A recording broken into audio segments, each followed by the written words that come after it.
efficiency significantly over the span of even a 5K. So if you imagine, if we're improving your efficiency with every single step you take, and you take 180 steps per minute and you're running a full marathon, imagine how much more power you can have towards mile 20, 21, 22, 23. And that's really the goal, is to get you to the point to where you're stronger than where you are at the end of your race as compared to when you start. Because if you're running inefficient, it does not matter how trained you are, you're going to wear out.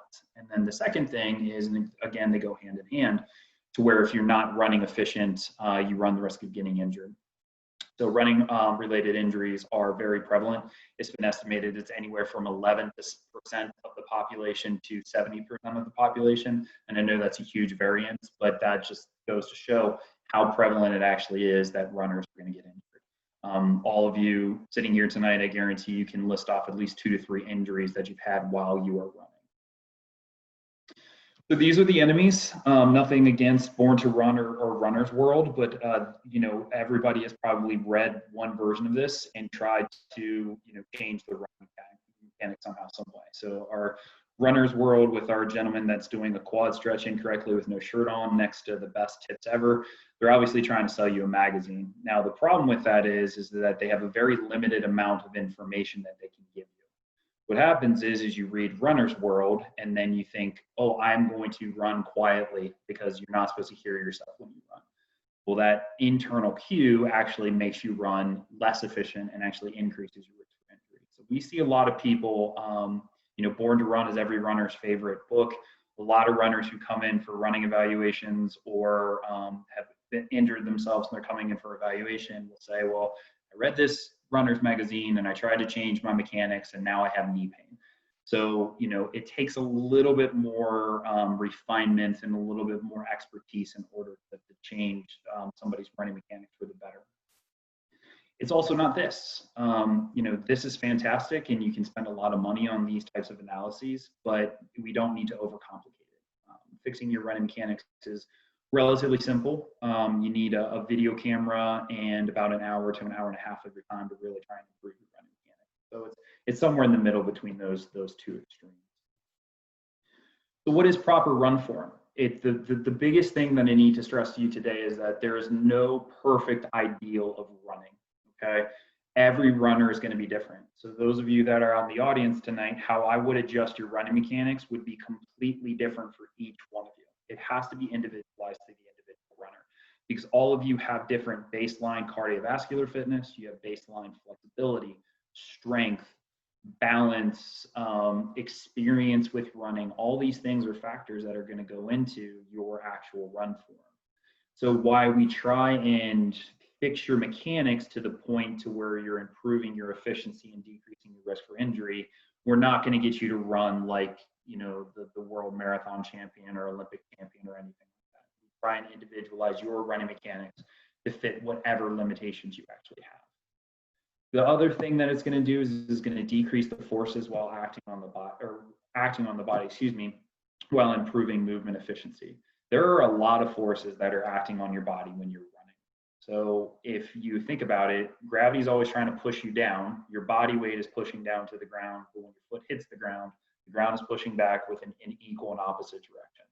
Our goal is to minimize those forces that are going down to the ground, thereby minimizing the forces that are going back up. You don't have to spend as much energy to deal with those. And that's the goal of really making you running efficiently. When we say efficiency, is we're trying to decrease the forces that are acting on your body. And if we do that, your muscles don't have to work as hard.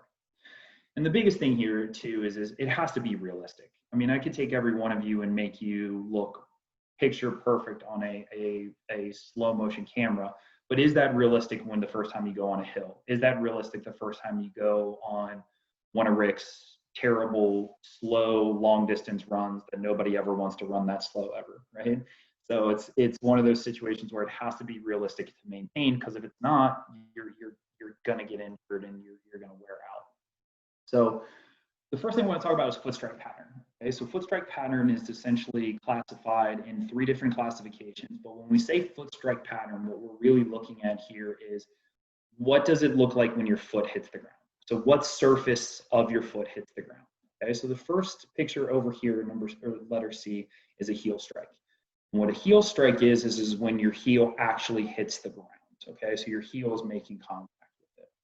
Your midfoot is, I want you to imagine the ball to the middle underneath part of your foot is hitting. So it's almost like your whole foot is hitting.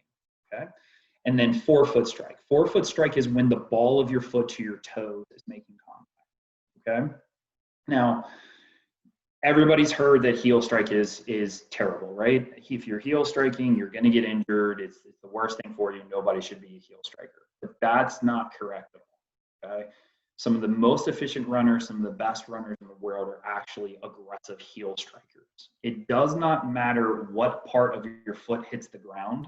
What matters is where does it hit the ground.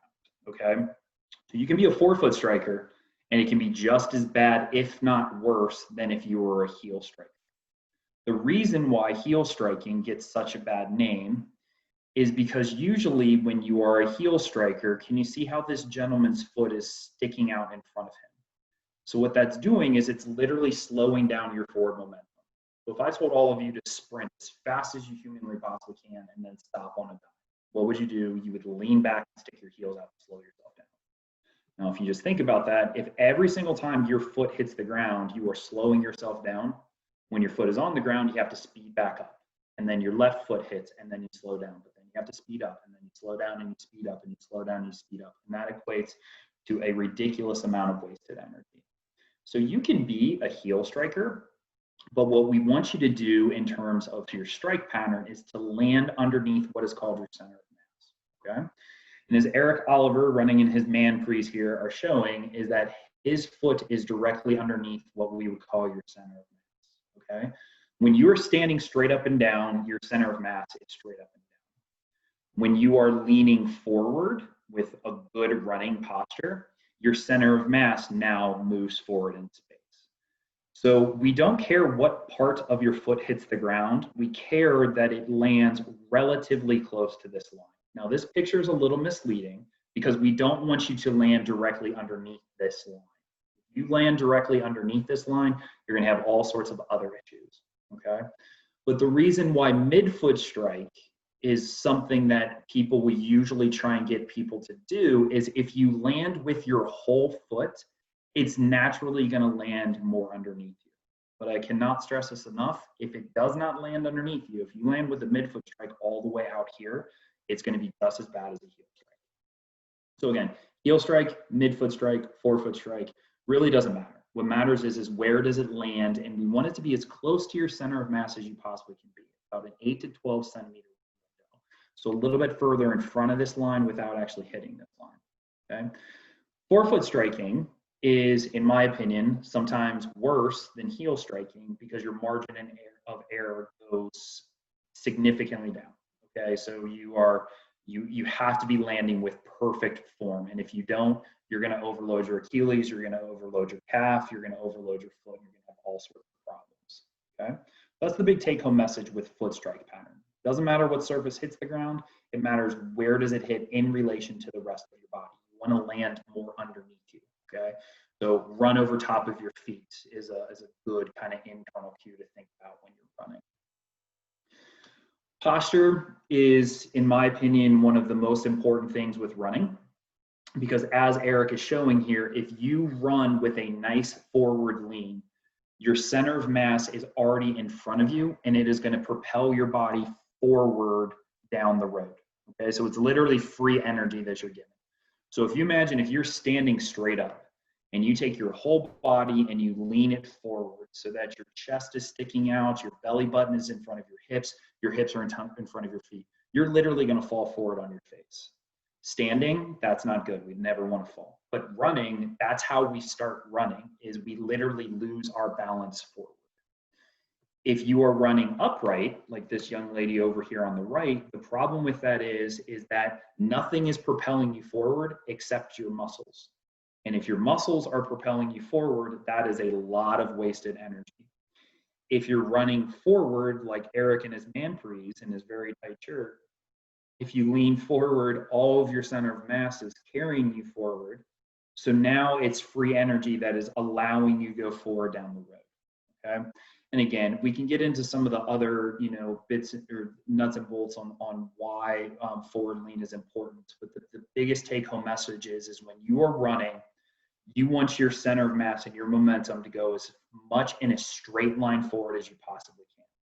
If you imagine when you're running upright, you bounce up and down when you're running. And that takes a lot of energy to propel yourself up in the ground, or up in the air, excuse me, but even more importantly, a lot of energy to control you as you go back. So imagine hopping down the road. That's a lot of wasted energy. And when you're running upright, that's what's naturally going to occur. The other big thing we want to try and look at is what's actually happening when your foot is on the ground. And the first thing we want to discuss is total contact time. Your foot should be on the ground for about 250 to 300 milliseconds. That is a fraction of a second, okay? The longer your foot is on the ground, the more forces your body has to deal with. If you just think about it, if my foot is in the air, there are no forces acting on it except for wind resistance. The second my foot hits the ground, I now have to balance myself. I have to deal with gravity pushing me down to the ground, and I have to deal with the forces that are pushing back in equal and opposite directions. So it's a lot of stuff you have to deal with. And when you're running, we're running with good form, your forces going down to the ground and then back up increase by 2.5 to 3 times your body weight as compared to when you're walking. That's a lot of forces that your body has to deal with, okay? And so every runner that comes in for a running evaluation for me, I tell them the exact same thing. Nothing good happens when your foot is on the ground. Only bad things can happen.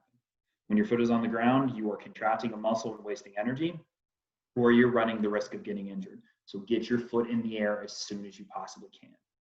Now, when your foot is on the ground, what is important is that you deliver a purposeful force down into the ground, okay? Running is not passive. Running is not lazy. Running is an active activity. You have to be active, okay? If you're just trotting along and just spinning your legs almost like you're on a treadmill and just kicking your legs behind you, yeah, you can run like that. But if you ever want to get faster and improve your times, it's impossible for you to run faster like that. You can't do it, okay? So the term rate of force development, what that means is how quickly can you develop a force that pushes your body forward in a straight line forward down the road, okay? The faster you run, the more of a force you have to push. The slower you run, you don't have to cover as much ground, so you don't have to push as hard. And this is why it's always hilarious to listen to runners that say, I don't lift my legs, I shouldn't have to lift legs, I run, that's enough of a workout. When you're running, you have to be active and push down through the ground and develop as much force as you possibly can. How do you improve that? Strength training, okay? If you look at the elite of the elite runners, literally the most elite runners in the world, they obviously don't look like bodybuilders, but those individuals, their feet are on the ground the same amount of time as your feet and my feet when we're running. But the difference is when their foot is on the ground, they have exponentially more force going down through the ground, which is then going to push them further forward, okay? So when we talk about rate of force development, what muscles should be active? The Cliff Notes version of this is the big muscles in your hip, okay? So we want your glutes to fire. And what your glutes do when you're running is it pushes your thigh down through the ground and back. If your thigh stays stationary, so if you look at the picture on the right, this red line is when this gentleman's foot first lands and his knee angle is at 36 degrees. But then after that, you can see how his shin starts to go backwards. But if you look at his thigh is in the same position. He's running passively. He's not contracting his glutes. The problem with that is it puts a ton of stress on your knee, but it also takes your head and it drops it closer down to the ground. So now you're going up and down and bouncing up and down when you're running, which is a lot of weight. What we want to see, which is what Eric is demonstrating here, is as soon as your foot hits the ground, you are firing your glutes, which is causing your thigh to go down and back. That's an efficient way to run. Because if you do that, your thigh is going to go back at the same rate as your shin, and everything is going to be going in a straight line forward. The second you allow your knee to bend, you're dropping your center of mass down, and then it's got to go back up, and then got to go down and then it's got to go back up, which is a ton of wasted movement and a ton of wasted energy. Okay. This young lady has terrible running form, and this is actually coming from Runner's Magazine, but one of the reasons why it's not the best running form is you can see how accentuated she is on trying to push her toes down through the ground. Everything below your knee, if you're doing it correctly with your hip muscles, your hip is going to tell your ankle muscles and your feet muscles to get back. So what you don't want to see, and the mistake people make, is when they're trying to fire their glutes, they have this long kickback. They're trying to push down through the ground as hard as they can. And what that does is it puts your foot on the ground for a longer period of time, which again, if your foot is on the ground for a longer period of time, that's wasting more energy, more forces that your body has to deal with. So when your foot is on the ground, deliver a force down through the ground, get it in the air, and bring your leg forward, which is the second part. Okay, so you see it all the time. People are running and they just kind of kick their legs behind them and they're not really being active with bringing their legs forward.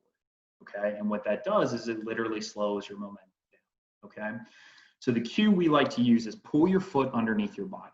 Okay, and you always want to lead with your thigh muscles. A mistake people make is they'll try and kick their heel to their butt. So the first move when their foot leaves the ground is that their heel whips back and up in the air. That's overloading your hamstring. As soon as your foot leaves the ground, you want to pull from the front part of your hip and try and actively bring your thigh forward. If you think about pulling your foot underneath you, what happens is you can see Eric's foot position here. You can see his thigh is coming forward, and the next thing, all he has to do is straighten his knee a little bit, and his foot is naturally going to land underneath him. Okay? We don't want to do a butt kick, but we also don't want to do what we'll call a leg whip. So what I mean by a leg whip is in this picture over here on the right side of your screen, okay? So this gentleman behind here in the all white singlet, you can see that he has kicked his shin out in front of him. If you kick your shin out in front of you like that, the problem with that is now you're landing too far out in front of you, which is literally slowing your forward momentum, okay? So if you focus on that kind of whipping sensation and trying to kick your foot out in front of you and really trying to overstride, it's actually going to make you less efficient and actually slow your momentum. So this picture on the left is a good picture of the differences in everybody's individual running style. But as you can see, everybody's thighs are starting to come forward as their knees are bending, okay? And if you run as fast as these individuals, you can do butt kicks all day long, but the biggest thing is making sure that your foot is coming forward at the same rate as what your thigh is. So you have to be active with bringing your leg through, okay? Now, the one thing I want to note is it's not marching, okay? So you're not doing high knees or marching or anything of that nature, okay? So if we look at the previous picture of Eric, Eric's trying to actively bring his thigh through. Okay, you can see he's actively bringing his leg through. He's pulling his foot underneath him. And then he gets his thigh and his foot in a position to where he's going to land with his whole foot directly underneath him. It's not like this gentleman over here to the right where he's whipping his shin out in front of him. So he pulls his foot underneath him, and then his goal is to get his whole foot down on the ground, deliver a force, get his foot in the air, pull it through, land underneath him, deliver a force, and on down the road. Okay? Cadence, the holy grail of all things running mechanics, okay? So if you don't know what cadence is how many steps you take within a given minute, okay? So research shows that the gold standard is 180 strides per minute, okay? So you take 90 on your right side, you take 90 on your left side. But that's just research. That's a lab. That's not realistic. What we really want to see is your cadence be in the high 160s to low to mid 170s. If you can get to 180, that is fantastic. But if you just think about what cadence is how many steps are you taking in a given minute? So let's say in 1 minute you take 150 steps, and the next minute you take 180 steps, but you're running at the exact same speed. What that is doing for you is it's taking your foot and getting it in the air sooner, which then translates to your foot being on the ground for less of a time, which means less forces that your body has to deal with, which is the main reason why cadence is one of the big things that we always want to try and manipulate in our runners, try and kind of find that good balance of not having too quick of a cadence, but also not having too slow of a cadence, because the slower your cadence, the greater your risk for injury, the more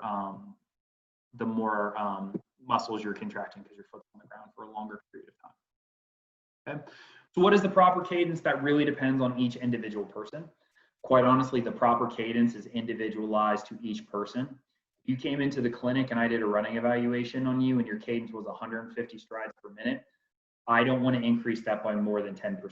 Because if I increase that by more than 10%, what I'm going to do is you're going to get injured. Okay, anything more than 10% of a change at one period in time, you're going to increase your risk for injury. Okay, is it realistic for everyone to run at 180 strides per minute? No, with 6 exclamation points. It is not realistic.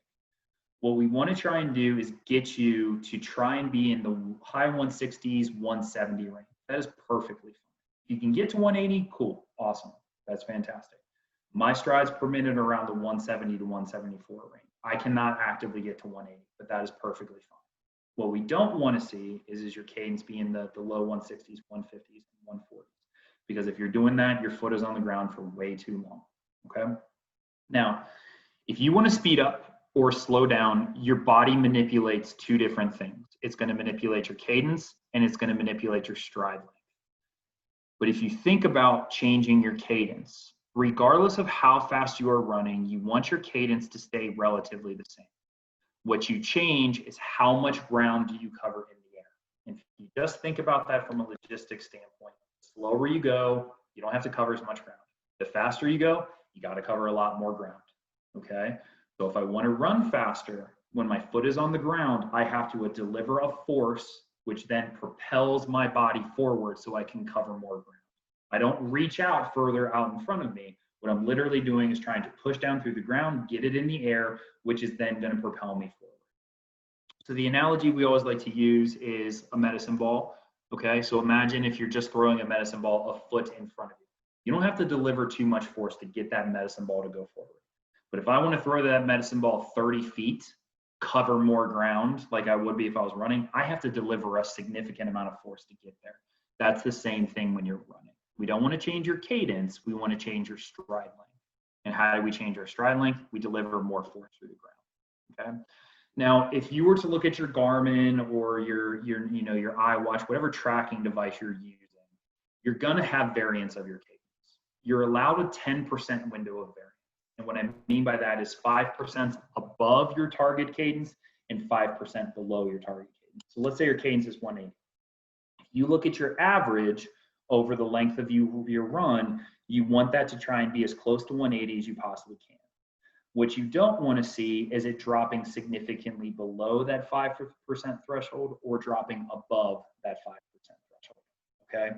Now, obviously, there's going to be some variance. You're going to be, maneuvering around a car. You're going to be at a stoplight. You're going to be going up a hill or down a hill, things of that nature. So you're obviously going to see some variance, but we don't want to see a significant amount of time outside that 10% window. What is way worse, if you're going to vary your cadence, is what the worst thing for you to do is slow your cadence down. There are so many bad things that happen when you run with a slower cadence as compared to at a faster cadence. At a faster cadence, you're just going to burn through energy. At a slower cadence, you significantly increase your risk for injury. So how the hell am I supposed to remember all this? That is a great question. Okay. The first thing is we need to always try and focus on something that is going to cover up multitude of running faults. And quite honestly, if I were to change 3 things, if I had my choice, I was the god of all things running and I was able to change 3 things for people. Okay. The first thing would be foot strike pattern. Where are you landing in relation to your center of mass? The second thing would be your posture. And the third thing would be your cadence, because that covers up almost all running injuries and running faults that you have. Okay. There's some really interesting research coming out of the University of Wisconsin where all they're doing is manipulating cadence. Okay. And it literally takes your ground reaction forces, so the force that's pushing down through the ground and then pushing back up, and substantially decreases. That's the only thing they manipulated. So cadence, posture, and foot strike pattern are probably the 3 big keys that I would tell runners to try and focus on. Those are the things, they cover up a multitude of things. Now, focus on those, and then once you got that down, then we can start to work a little bit more on adjusting arm position, arm swing, the amount of knee bend that you have, you know, what your trunk rotation looks like, all those kind of other higher level type things. The problem with manipulating those variables is they only address one thing, whereas compared to cadence, foot strike, where your foot is actually landing, as well as posture, they cover up a multitude of things. Run by feel, in quotations. The most important thing for you to do is feel what it is like to run correctly versus what it is like to run incorrectly, and having the knowledge to say, why is it important that I run that way? If you understand the why or the how behind anything, you're going to be able to adapt it in any given situation. That's what we really try and stress when individuals come in for a running analysis at Beyond is that, okay, here's what you should feel like when you're running. Now go back to your old mechanics. Can you feel a difference? And if you can feel a difference, now you're on your way to saying, okay, I shouldn't run this way. This is what it feels like when I run bad.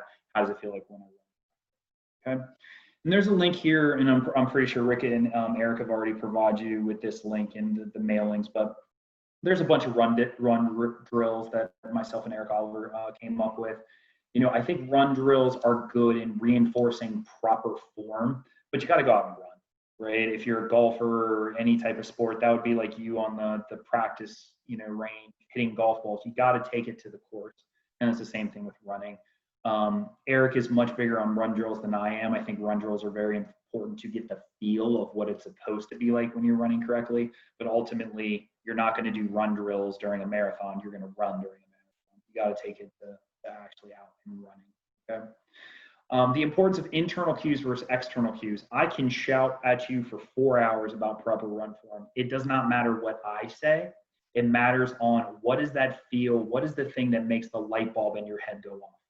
Okay, so you know, there's a lot of really good research out there about video, external cues, all these fancy things that I can hook you up with sensors and all this other type of stuff. It doesn't matter what I do. It matters what happens inside your own head. And that's why feel is very important, okay? Cadence alarms are a fantastic thing. So I have a Garmin Fenix 5. Most of the newer Garmins have cadence alarms. I'm not sure about watches if you run with an iWatch. But if you go into your run settings and set an alert, and what you can do is you literally can set the low alert at whatever you want your cadence to be at. For me, for example, I like my cadence to be around 174 to 176. So I set my low alarm to 170. So if I'm running and I'm being lazy, I'm tired, I'm trying to recover, and that alarm goes off, I need to pick my feet up. So it's a nice external cue. Running with a metronome is also a way to do it. It's just obviously that gets a little bit boring.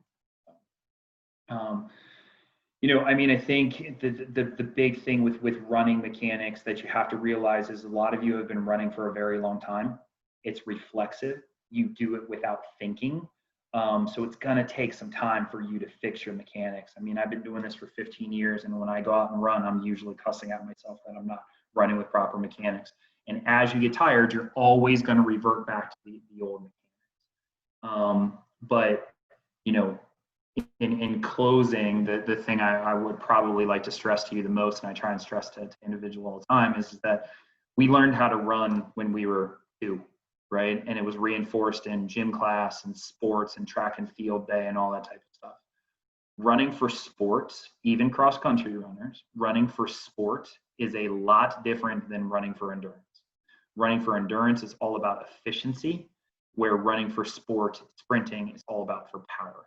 And you can't run the same way as, you know, I was a football player. You can't run the same way as when I was jogging in football. It's not an efficient way to run. Cool. All right, so that's my at least slides. Questions or anything that you guys would like me to discuss further? Any other, you know, specific questions that you'd like to go over? Anything I covered or anything that I didn't cover?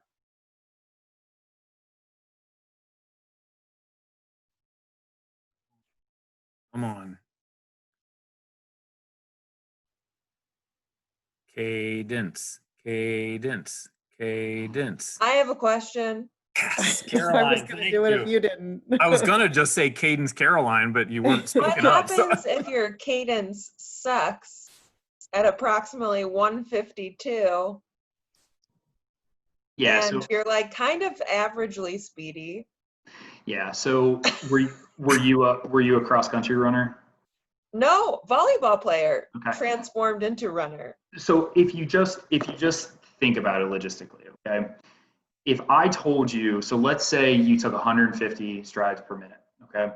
And you ran a half marathon, and that your half marathon took you 2 hours. If you take 150 strides per minute, your foot is on the ground for a longer period of time. So that would be like me saying, stand on one leg, bend your hip, bend your knee, and stay there for 2 hours. You're gonna wear out. As compared to if you pick your cadence up by 15, 16, 17, 18 strides per minute, that's decreasing the amount of time that your foot is on the ground. Because when your foot is on the ground, again, you're pushing down through the ground and the ground is pushing back up in 3 different directions. And you have to deal with all of that.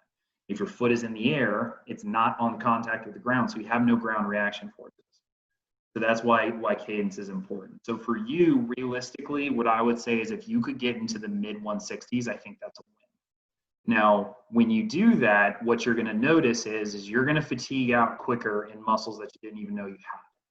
But the more you do that, what you're literally doing is you're saving so much more energy and so much more muscle endurance and all these other things to where over the length, the totality of the run, you're actually decreasing the amount of work that you're doing. It seems counterintuitive. The more steps I take, I should be feeling, Right. spending more energy. But the amount of energy that you're expending when your foot is on the ground is so much more exponentially larger than when your foot is in the air. So I would say, try and get it up to the 160s. And for you, it's going to feel a little ridiculous. You're going to feel like you're basically just running with, your feet being super choppy. I know you're probably going to hate me saying this, but I would get on a treadmill and do it, because with a treadmill, you can manipulate the speed and what you're naturally going to do. If I say go outside and run at 168 strides per minute, you're going to run faster. But what you want to try and train your body at is running at the same speed at a different cadence. And that's really going to shorten your stride length. Then what you would do with that same drill is take 10 minutes to work on your cadence, hit that metronome, set it for 168, hit it every single time, then increase your speed and keep your cadence the same. Get your body used to and your brain used to manipulating how much ground you cover in the air as compared to trying to pick your cadence up. Then go slower and then shorten your stride. Don't slow your feet down. And that's a good drill to work on cadence, in my opinion. And then eventually you'll take it up the road. But you got to get 150 is way too slow. I'm very long. I don't know if that makes a difference. So it's the longer, yeah. So I'm 6'3". So the taller you are, the shorter strides you have to take. Yeah, if you're gonna run at a given speed. Now the one thing that's tall, good-looking people like you and I do is that easier. Your hair looks good. It's easier for us to run faster because we naturally are going to be able to cover more ground. But if you're running at 150 strides per minute, you can't go fast. You're going to burn out if you go fast. I have a question. I have a question for Caroline. Caroline, have you ever run with anybody that's ever told you anything like this, or have you? Shut up, Rick. Shut up, Rick. Rick tells I'm me gonna every ask time. her a question. I run with Caroline all the time, and I'm like, I'm counting. Do this, do this, do this, and she's like, I can't. My legs go way out here, and I can't slow down. It's hard. You can do it, I promise. So. I'm gonna try. Thank you, Okay. Eric. Not a problem. Real quick, Leslie, we'll go to you next. Sergio asks, is it harmful to run hills every day, or is it better to mix up the routine? There's no right or wrong answer to that. What usually you don't want to do is run the same routes. So hills, no hills, it doesn't necessarily matter. What you don't want to do is run the same way every single time, because what happens, even just a little bit of a bank in the road, your body naturally gets used to that, and it can lead to wearing out on one side versus the other. Now, if you're doing it 2-3 times a week, probably not that big of a deal. If you're doing it 7 days a week, very big deal. So outside my window is nothing but this and this. So when I run, what I'll do is go this way one day and then go this way the other. So at least you're varying it up. Switching the side of the road, run on the right side one day and run on the left side of the sidewalk the other, gives you a little bit more variance. But what I would say, hills are not harmful if you're running them correctly. And then the second part is go by feel. What do your legs feel like? If you're like, man, my legs are absolutely killing me, quads are burning, you know, my legs just don't feel good, you would probably maybe want to go and do maybe a little bit more of a flat routine. But you know, the answer to that question is no, but it depends on what you're doing while you are running those hills. Thank you very much. You're welcome. Leslie, what was your question? I'm going to piggyback off Caroline's. Mhm. My cadence also sucks, although Mhm. not as bad as hers. I'm usually around, I'm pretty consistently around. Slightly rude, Leslie. I'm pretty consistently in the low 60s. So my question is like, I will focus on it when I'm running and try to pick up my feet. Mhm. I haven't noticed that it's helping, but I do notice that, I mean, it seems kind of obvious when I do that, I go faster and then I get tired. Yeah.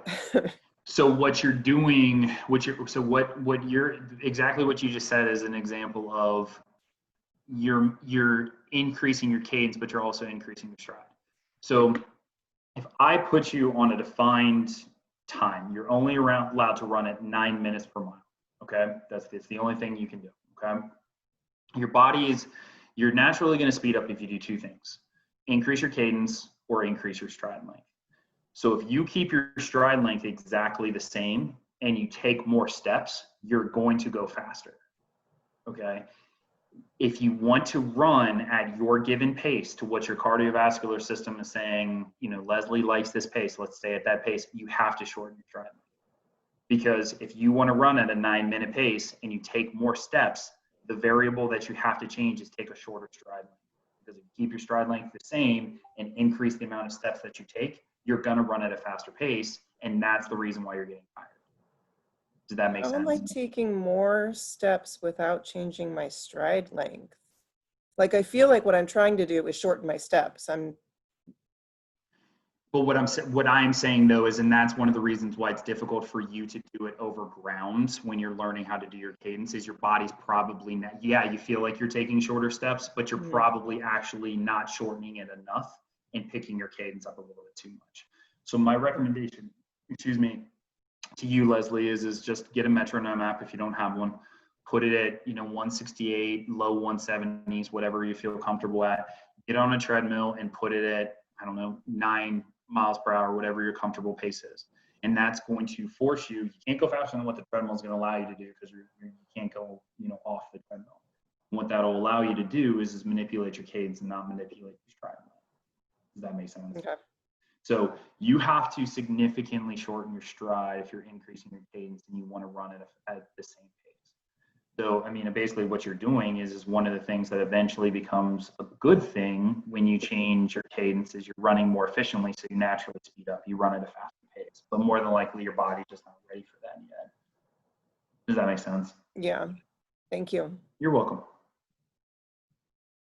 I'm by no means the expert Eric is, but I think, and I'm not making light of it, Caroline, but like when I've run with Caroline, and even I've done this with Leslie a couple times as well, it really, I think the thing that Eric said that's really important to remember is it is very counterintuitive. Like a lot of the discussion around cadence and stride length, people think like, and I'll use Caroline as an example, she's 6'2", and you say, well, I've got 6'2" of leg, I might as well use it, because the longer I am, the longer I can stretch that out, the more ground I will cover, and therefore I will be faster. In other words, I'll just be ahead of people because I covered more ground.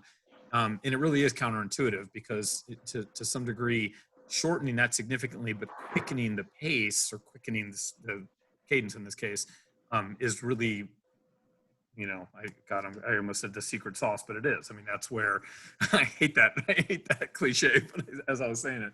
But it does. It makes a huge difference, and it really is much better to sort of train your body to do that.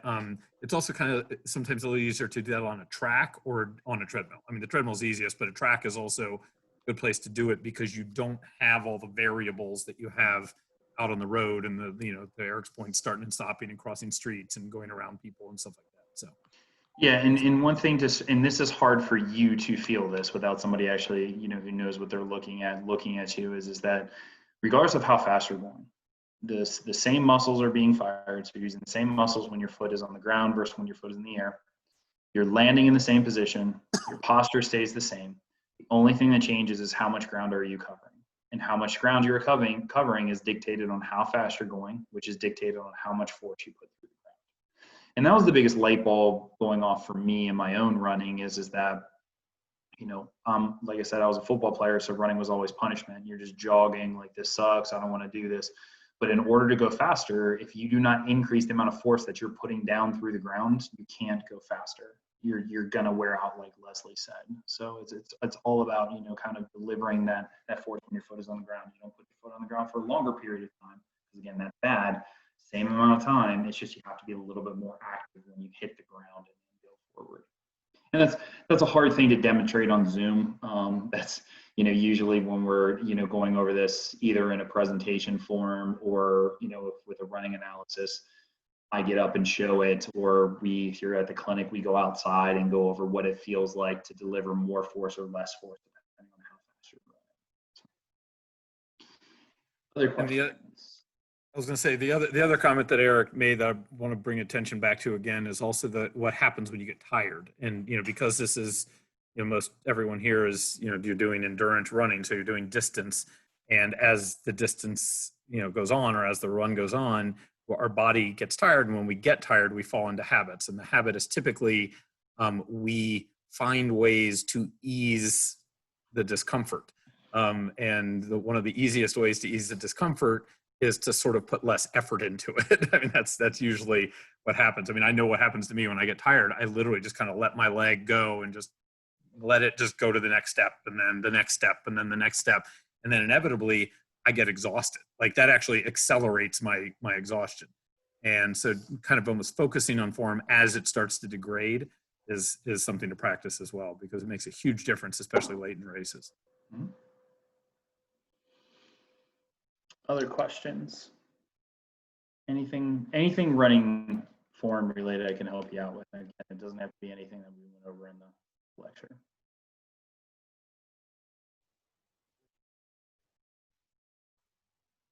While you guys are thinking of the next 7 questions you want to ask Eric, I do want to say something. This isn't a sales pitch by any means, but I would highly recommend one, having a running analysis or form analysis done. I hope Eric Oliver doesn't watch this, but I actually specifically highly recommend using Eric Schneider. Everyone I know who's gone, no, but I mean, I'm being serious when I say this, everyone I know who's gone to see Eric just walks away with a wealth of knowledge, loves it, feels like they want. I think the key is you learn something when you go, and that's sometimes just as more. I mean, it's not like you want to go and have, like, it's not you taking your car to the mechanic and they go, oh, there's 75 things wrong with the car. Well, at least I figured it out, right? But you actually learn something which will help you in the long run, no pun intended. And I think there really is a lot of value in it.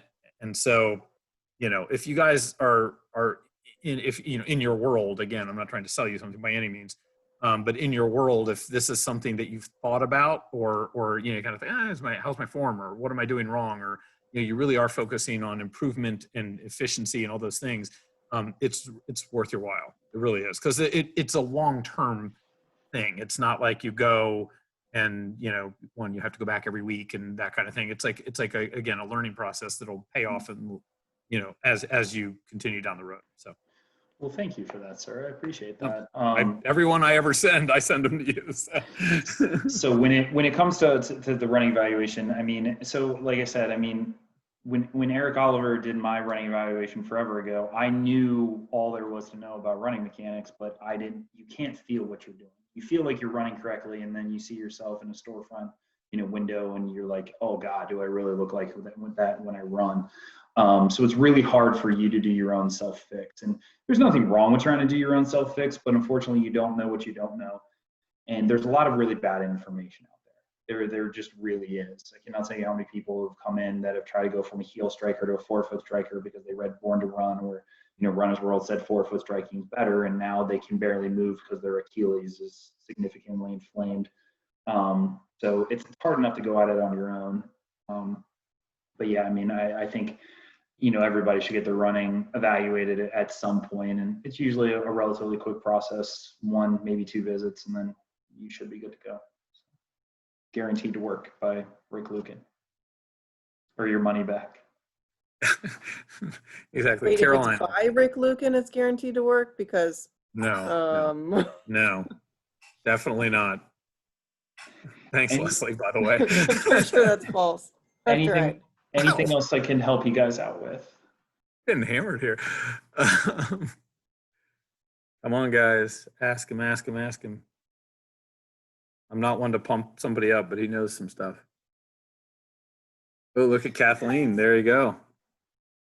Yeah, so heel strikers, I'm a heel striker. Elite runners are heel strikers. It gets a bad name. It just really does, unfortunately, because, again, the reason why people try and say don't be a heel striker is because naturally when you're a heel striker, you tend to overstride. But if you're hitting underneath your center of mass, perfectly fine. There's nothing wrong with that.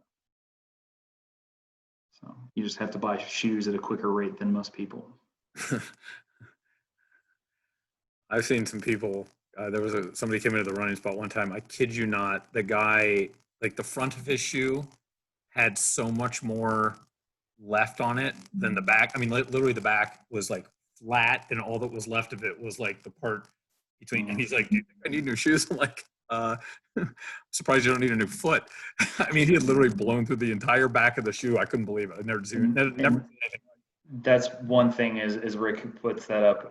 Eric and I had a little series that we were going over about running shoes. Not to dissuade any of you from going to, get your run shoes assessed and, that type of stuff. Whether it does not matter, and this is backed up by a lot of research. There's no difference in injury rate if you have your foot assessed and fitted as compared to if they just give it to you at random. Just here, you get this, and you get this, and you get this. There's literally no difference, okay? What is substantially more important is making sure your run form is correct. Because if you just think about it, if we decrease the amount of forces going down through your foot and make you run more efficiently, you can run barefoot. Okay, I mean, I'm 225 pounds and I wear Invara Minimalist shoes, but my running mechanics are, where they need to be. So go by feel. If they feel like shit when you leave the store, they're not worth it. I don't care what anybody says, it's not worth it. So, try them on. If they feel great, wear them. No matter if they say it's good for your foot or bad for your foot. Running shoes are not going to make that significant of a difference in terms of your injury prevention. What makes a significant difference is changing your running mechanics. Hey, Eric, can I ask a dumb question? Yes, I'm curious. I don't know why it it popped into my head because I'm looking at Chris Jenkins sitting there.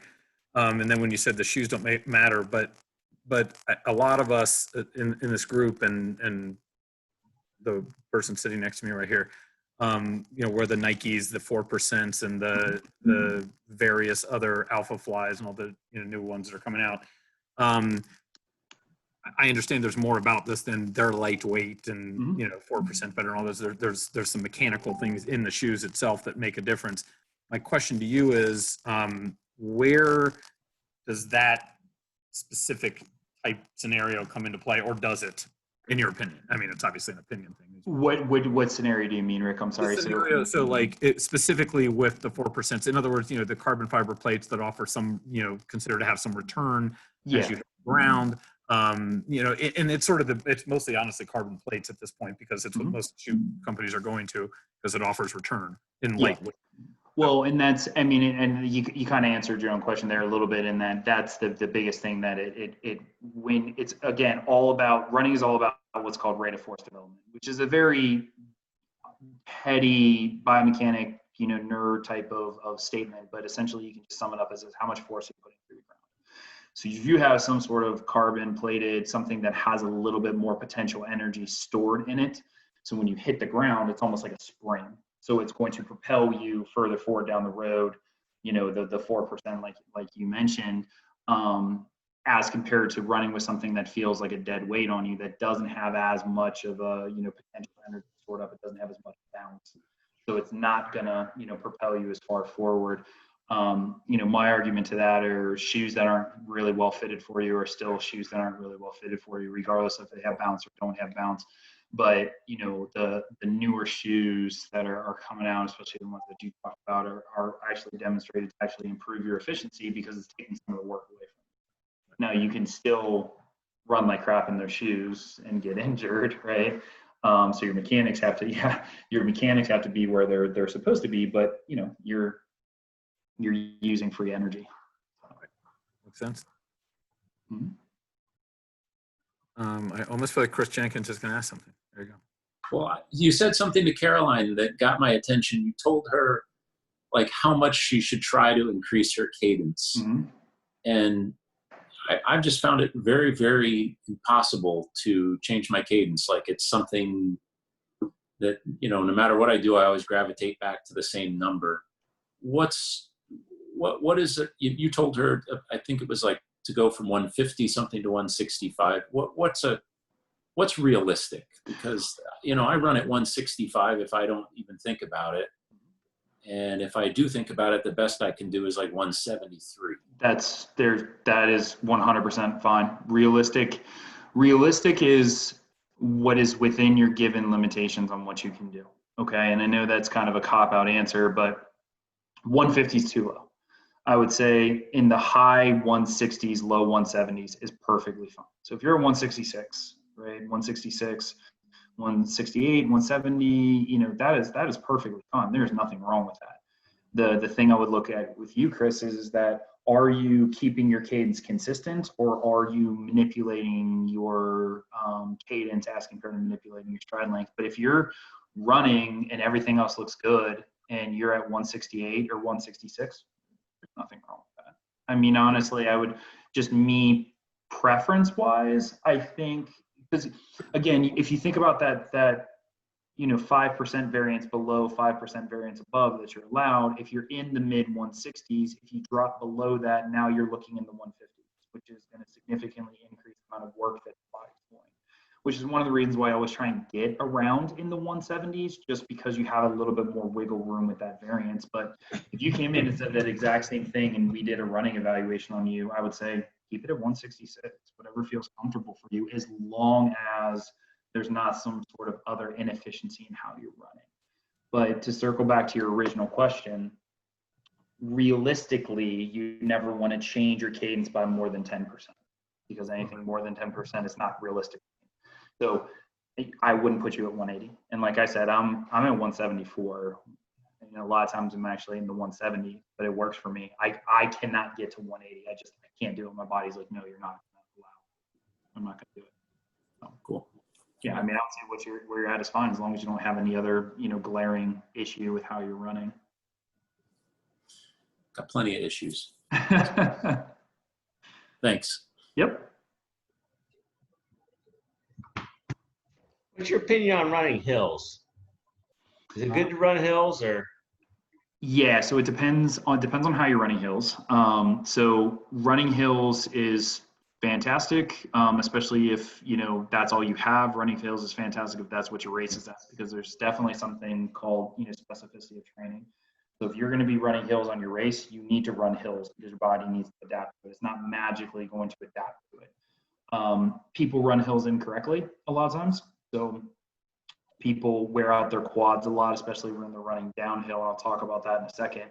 But, you know, if you're like myself and Sergio asked a question earlier, and I don't think he's on anymore, where all you have is to run hills, sure, why not? You know, but I would, like I told him, I would vary the direction you're running. So if you're like me and you have to run a hilly track every, you know, 3 to 4 days a week, then I'm going to go one way one day, one way another. So I get some sort of variance. But where running hills starts to become a problem is twofold. One, when your legs are worn out and you're trying to run on wore out legs, right? And that's just bad to begin with anyways. If your legs are super sore and tired and you're trying to get 5 runs in, you need to give your body a break.